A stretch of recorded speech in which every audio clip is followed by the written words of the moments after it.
Hey, this is Richard over at foxironheat.com, working on almost a 30-year-old ream. These little bitty reams used to last forever. You'll start having problems when the spring and leaking coils, or you have a compressor die or something. So a couple years ago we had a really bad leak in there, and we fixed it. We converted it to Mo 99, which is a retrofit R22 Freon.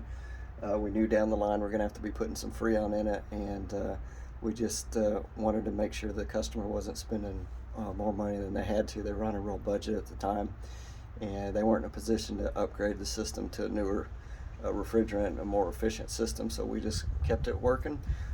Just because you got an old system doesn't mean you got to buy a brand new system. We come out here, we wash the coil off. It was really dirty. We do maintenance on this for them. Condenser fan motor probably needs to be replaced. We got oil coming out of that right now, but it does have a hard start kit in it. Needs to have a new contactor put in it.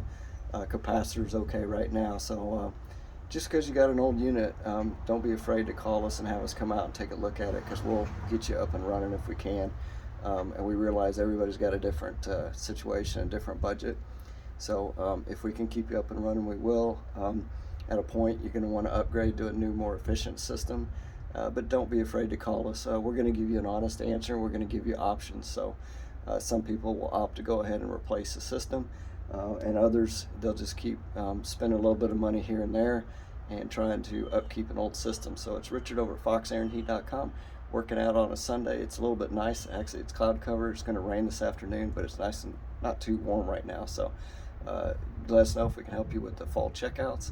And think about replacing systems before the end of the year. We get some more price increases, but let us know if we can help you. It's Richard at foxironheat.com. Thanks for watching.